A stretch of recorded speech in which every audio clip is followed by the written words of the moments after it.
에노모토 히데타케의 비로소 진정한 나를 살다 6장. 사람은 누구나 각자 목적을 가지고 태어난다. 긴 겨울을 두 개의 시민운동과 긴 겨울을 견디고 두 개의 시민운동과 만나다.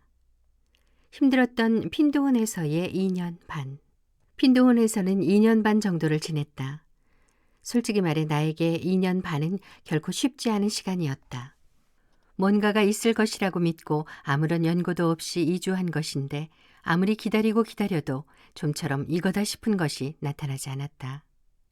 물론 아무것도 하지 않고 팔짱 낀 채 기다리고만 있었던 것은 아니다. 조금이라도 마음의 추가 움직인다 싶은 일에는 무조건 뛰어들었다. 물에 빠진 사람 지푸라기라도 잡는다는 심정으로 하루하루를 보냈다. 하늘에서 내려오는 거미줄이 끊어질까 두려워하며 기도하는 마음이었지만 잡아당기면 끊어지고 또 잡아당기면 끊어지는 상태가 반복됐다. 차라리 CTI 코칭을 만나기 전에 유학 시절과 같이 내가 하고 싶다고 생각한 것과 실제로 하고 있는 일이 완전히 일치하는 뭐라 형용하기 힘든 성취감을 맛보기 전이었더라면 이렇게까지 힘들지는 않았을 것이다. 그러나 이미 그런 성취감을 한 번 경험한 상태에서 비슷한 느낌조차 없다는 사실은 받아들이기 힘들었다. 설마 이것으로 내 인생에서 주어진 역할은 모두 끝나고 하늘이 나를 폐기 처분해버리는 것은 아닐까 하는 불안감에 시달렸다. 지금 생각하면 웃음이 나오지만 당시로서는 꽤 심각한 고민이었다.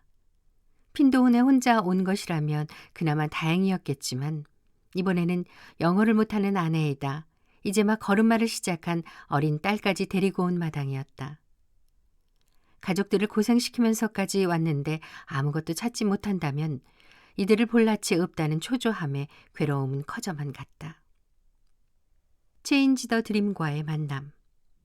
아침이 오지 않는 밤은 없고 봄이 오지 않는 겨울은 없다고 했던가.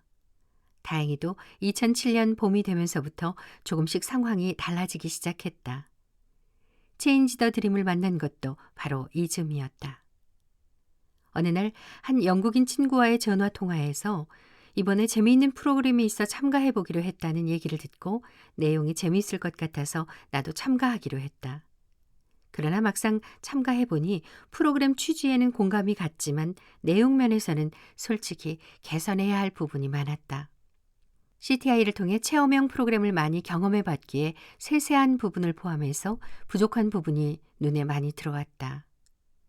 쓸데없는 참견이라는 생각이 들면서도 조금이라도 도움이 될까 하고 프로그램 종료 후 주최 측에 여러 가지를 피드백했다. 그러자 피드백 내용이 너무 좋다고 하면서 얼마 후에 열리는 퍼실리테이터 트레이닝에 이 프로그램을 만든 사람이 미국에서 오는데 괜찮다면 거기에 참가해서 당신의 의견을 직접 들려주지 않겠는가 하는 것이다. 도움을 주려다가 오히려 면박만 당한 꼴이 되겠다는 생각도 들었지만 말을 먼저 꺼낸 것은 이쪽이니 피하지 말자고 생각했다. 그로부터 한 달 후에 열린 퍼실리테이터 트레이닝에서 체인지 더 드림을 만든 두 사람을 만나게 됐고 둘 다 인간적으로도 매우 깊이가 있고 멋진 사람들이었다. 덕분에 취지는 좋으나 내용이 깊지 않다고 생각한 체인지 더 드림에 대한 견해도 달라졌다. 그렇다고 해서 곧바로 내가 해봐야겠다는 생각을 한 것은 아니다. 언젠가 일본으로 돌아가면 해보자는 정도로 마음속에 한동안 품고 있기로 했다. 트랜지션 타운과의 만남. 또 하나, 퍼실리테이터 트레이닝에서 들은 단어가 계속 귓가에 맴돌았다. 그것은 트랜지션 타운이라고 하는 영국에서 출발한 시민운동이었다. 어떤 부분이 그렇게 마음에 들었는지는 지금도 기억이 나지 않지만 계속 끌리는 마음이 남아있던 어느 날, 그해 11월에 런던에서 개최되는 컨퍼런스에 트랜지션 타운 창시자가 강연을 한다는 정보를 듣고 나도 참석하기로 했다. 그리고 실제로 그의 강연을 듣고 나서는 이것이야말로 내가 찾고 있던 것이라는 느낌이 들었다. 심장이 강하게 뛰기 시작했다. 이듬해 1월 일본에 잠시 귀국했을 때 4년 정도 전에 퍼머컬처 코스에서 만나 알고 지내던 세 친구와 우연히 만나는 기회가 생겼다.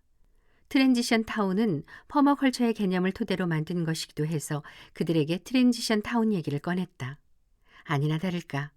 그들은 관심 있게 얘기를 들었고 그해 3월에 핀도원에서 개최되는 한 컨퍼런스에 트랜지션 타운 창시자가 와서 강연을 한다는 말을 전했더니 그 자리에서 컨퍼런스 시기에 맞춰 핀도원으로 놀러 가겠다는 약속까지 했다. 약속대로 3월에 세 친구는 핀도원을 방문했고 컨퍼런스에서는 연신 고개를 끄덕이며 강연을 들었다. 결국 우리는 6월에 내가 일본으로 귀국하면 곧바로 트랜지션 타운 운동을 일본에서 해보자며 의기투합하기에 이르렀다. 공통점은 임파워먼트. 거의 같은 시기에 나에게 다가온 체인지 더 드림과 트랜지션 타운이라고 하는 이 두 개의 시민운동이 사람들이 자신의 가능성을 최대한으로 발휘할 수 있는 사회란 어떤 것일까라고 하는 나를 핀도원으로 이끌었던 질문에 대한 하나의 해답을 제시해 주는 것임을 깨닫기까지는 그리 오랜 시간이 걸리지 않았다. 그리고 여기에 CTI에 접했던 코액티브 코칭까지 포함해서 내 마음을 강하게 울렸던 이 세 개의 운동은 얼핏 전혀 관계가 없어 보이지만 실은 임파워먼트라고 하는 키워드, 즉 가능성을 최대한으로 발휘할 수 있도록 서포트하는 것을 목적으로 한다는 점에서 공통점을 갖고 있다는 사실도 깨달았다. 코칭의 경우 임파워먼트를 하는 대상은 개인이고 트랜지션 타운은 지역, 체인지 더 드림은 일반 시민으로 각각 활동에서 대상이 다를 뿐 이들을 임파워먼트 한다고 하는 목적은 모두 동일선상에 있는 것이다. 여기서 중요한 것은 이것들을 내가 순서에 맞추어 계획적으로 해온 것이 아니라 단순히 내면의 소리에 따라 움직인 결과 나중에 뒤돌아보니 거기에는 하나의 곧고 큰 길이 있었다는 사실이다. 나는 사람은 누구나 어떠한 목적을 갖고 이 세상에 태어난다고 믿고 있다. 그것이 나에게는 임파워먼트와 큰 관련이 있다는 것을 느꼈다. 사람은 누구나 각자 목적을 가지고 태어난다. 인생의 목적이란 무엇인가? 인생의 목적이라고 말하면 왠지 인생에서 도달해야 하는 도착점이라는 인상을 갖는 사람이 많을 것이다.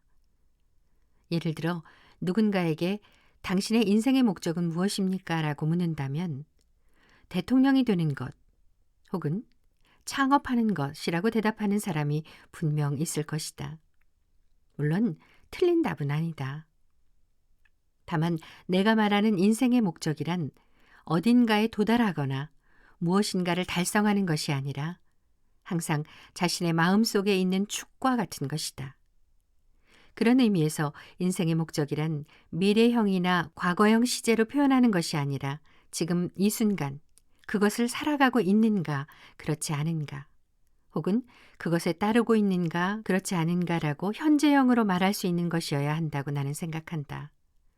이것은 과거에서 미래로 이어지는 시간축 어딘가에 있는 점이 아니라 선이다.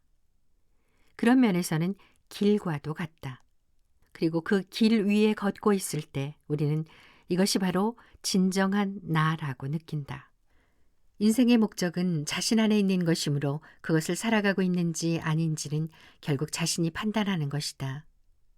즉 대통령이나 창업과 같이 다른 사람이 보고 금방 이해할 만한 것이 아니다. 또 인생의 목적을 살아가고 있는 사람은 축이 확실하기 때문에 좀처럼 흔들리지 않는다. 행여 흔들리더라도 금방 제자리를 잡는다.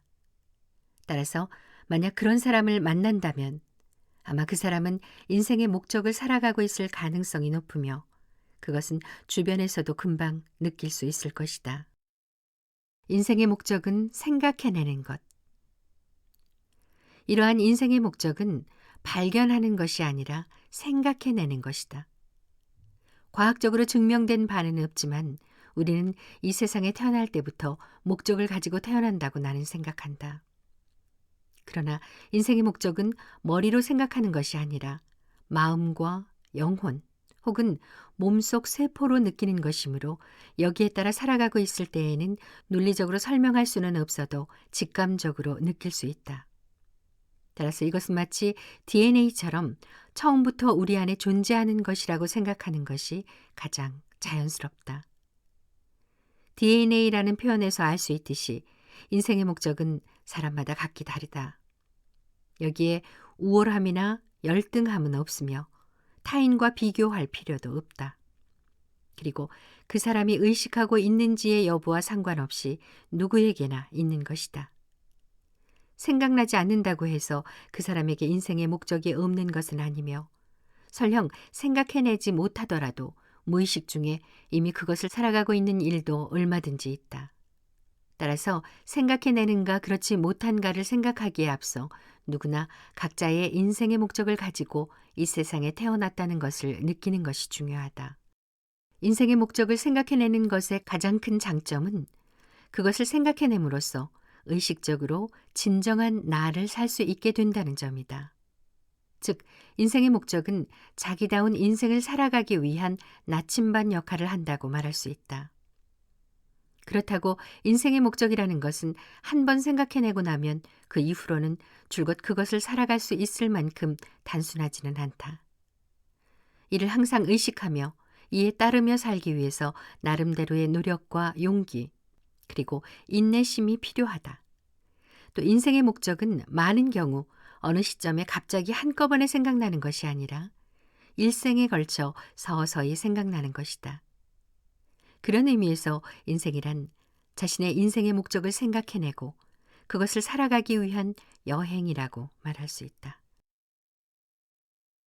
애당초 인생의 목적이란 존재하는가? 여기까지 읽었다면 이런 의문이 들 것이다. 애당초 인생의 목적이란 존재하는가 하고 말이다.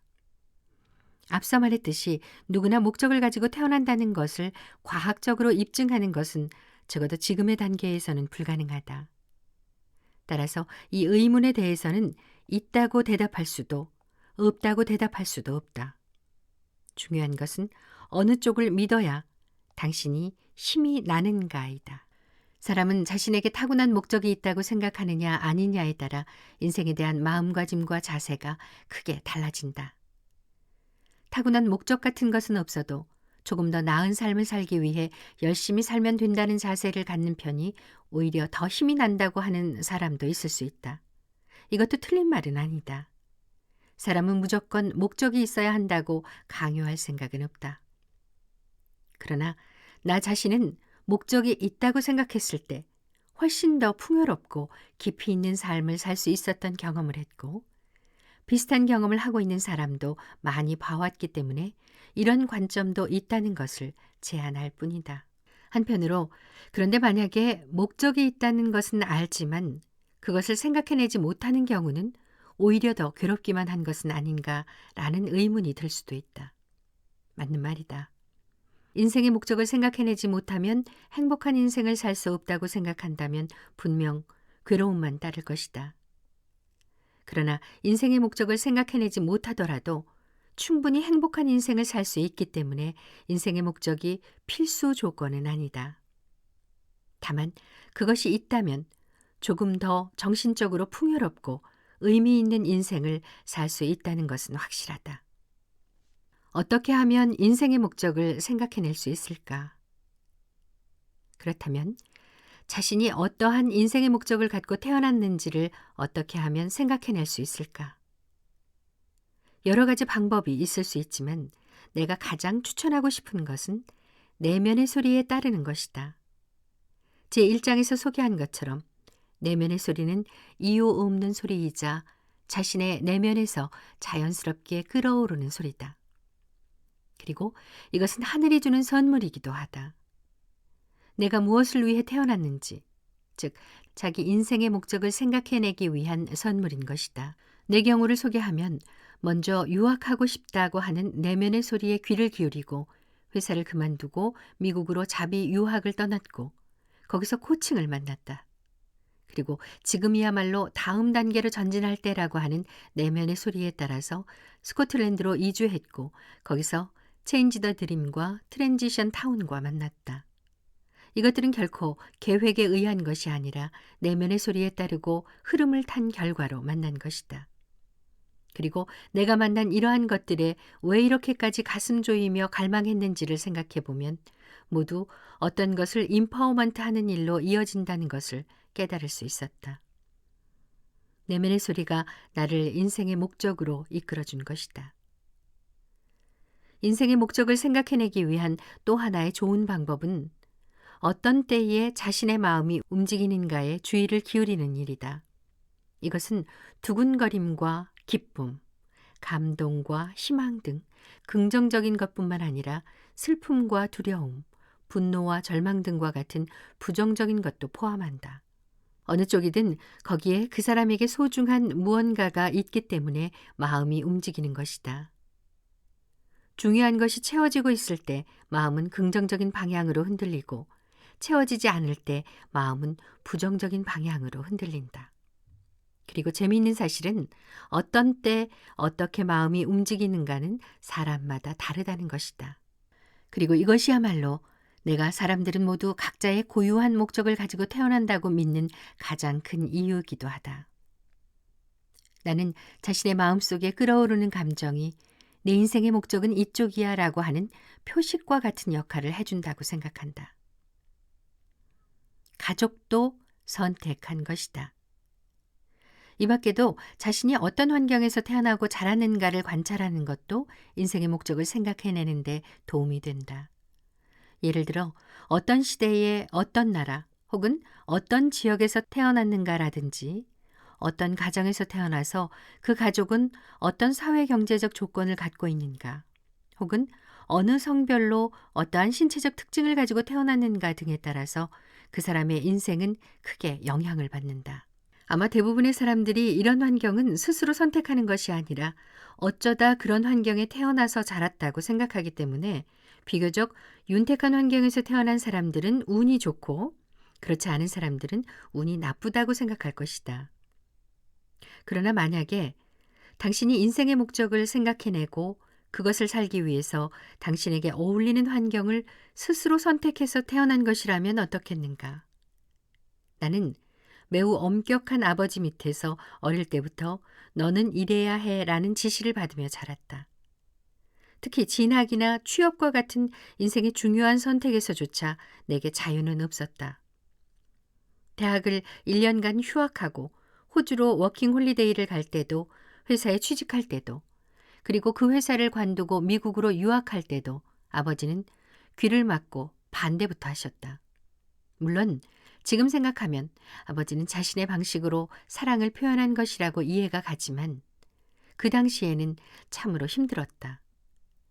그러나 이런 아버지 밑에서 자랐기 때문에 내 안에 답이 있다고 하는 코칭의 사상을 만났을 때 더 크게 공감하고 그 후 코치로서 많은 희열도 느낄 수 있었다고 생각한다. 달리 표현하면 다른 사람을 임파워먼트하는 일이 내 인생의 목적이라는 것을 생각해내기 위해 일부러 이런 아버지를 선택해서 태어난 것은 아닐까 하는 생각마저 든다. 인연은 서로의 선택. 선택이라고 하는 개념은 일반적으로 스스로 선택할 수 있는 것이 아니라고 여기는 부모뿐만이 아니라 자신이 선택한 배우자와 그 사람과의 사이에서 태어난 자녀와의 관계에도 적용된다. 즉, 자신의 의지와 관계가 있는 것이 아니라 자신의 인생의 목적을 생각해내고 그것을 살아가기 위해 도움을 주는 존재로서 배우자와 자녀가 자신의 인생에 나타났다고 생각하는 것이다. 지금은 중학생인 딸이 10여 년 전에 태어났을 때 내 마음속에는 큰 변화가 일어났다. 단순히 부모가 됐다는 자각뿐만 아니라 이전까지 막연하게 생각하고 있던 미래라고 하는 시간이 갑자기 아주 현실적으로 느껴졌다. 이 아이가 미래에 어떤 세상에서 살아갈지에 대해 나에게 책임이 있다고 생각한 것이 이후에 지속 가능한 미래를 만드는 것을 목적으로 한 각종 시민운동에 참여하게 된 큰 계기가 됐다. 이렇게만 보면 아주 훌륭한 아버지처럼 보일지 모르겠지만 사실 일상생활에서는 부족한 부분도 많다. 부모라는 역할은 나도 처음이라 모르는 일투성이다.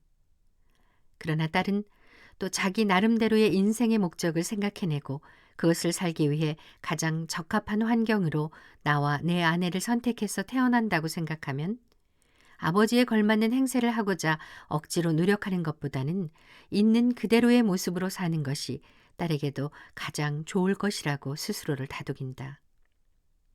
그리고 나를 부모로 선택해준 딸에게 내가 해줄 수 있는 가장 큰 일은 딸의 마음속에 싹트는 내면의 소리, 특히 자신이 하고 싶어하는 일과 그 마음을 있는 힘껏 응원해주는 일이다. 낌새가 보였을 때 어른의 논리로 틀에 가두는 것이 아니라 있는 그대로 존중해 주는 것이 중요하다. 가령 자녀가 가수가 되고 싶어요 하고 말을 꺼낸다면 가수는 아무나 하는 건 줄 아냐며 면박을 주는 것이 아니라 우리 딸은 노래 부르는 것을 좋아하는구나 라고 반응해 주는 것이다. 이렇게 우리는 자신의 인생의 목적을 생각해내고 그것을 살기 위한 최적의 환경으로 자신의 가족을 선택했다. 이와 동시에 가족 구성원들도 각자 인생의 목적을 생각해내고 그것을 살기 위해 최적의 환경으로 존재한다. 따라서 이 관계는 일방적인 것이 아니라 상호 보완적이다. 즉, 누구 하나의 선택이 아니라 서로의 선택인 것이다. 그리고 이런 관계는 가족뿐만이 아니라 인생에서 만나는 모든 사람들과의 사이에서도 존재한다. 옷깃만 스쳐도 인연이라는 말이 있듯이 어쩌면 우리는 태어나기 전부터 서로가 인생의 목적을 생각해내기 위해 최적의 타이밍에 만날 수 있도록 미리 약속해둔 것이 아닐까 하는 느낌마저 든다. 홈으로 돌아가다. 태어나기 전에 자신이 정한 인생의 목적을 생각해내는 일은 마치 자신을 주인공으로 한 추리소설에서 수수께끼를 푸는 일과도 같으며 이것 자체가 매우 재미있는 과정이다. 이 수수께끼를 풀기 위한 열쇠로 우리는 인생의 주요 요소에 다양한 사건들과 만남을 준비해놓고 또 특정 환경과 감정 변화의 수수께끼를 푸는 조건으로 자신에게 부여했다고 볼 수도 있을 것이다. 이런 생각을 할 때 나는 항상 머리에 떠오르는 것이 그림 형제의 동화 헨젤과 그레텔이다.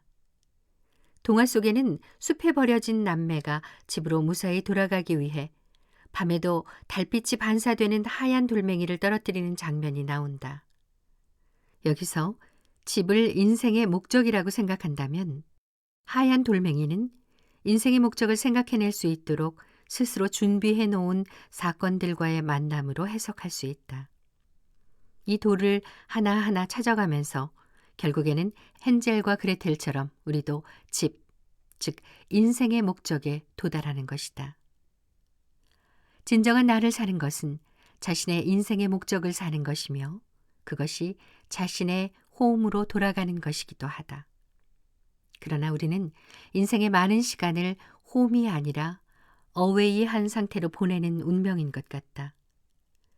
얼마만큼의 시간 동안 자신을 어웨이한 상태로 두는가는 사람에 따라 다르겠지만 그중에는 인생이란 이런 것이야 라고 처음부터 선을 그어버리고 평생 그런 상태에 자신을 두는 사람도 있을 것이다. 또 한편으로 그런 상태로 사는 것이 두려워 견디지 못하고 본래 자신이 있어야 할 홈을 찾아서 자기 탐구의 여행을 떠나는 사람도 있다. 그런 의미에서 이 책을 읽는 당신은 그야말로 그 여행의 한복판에 있다고 할 수 있다. 그렇다면 왜 우리는 굳이 어웨이한 상태로 자신을 두는 것일까?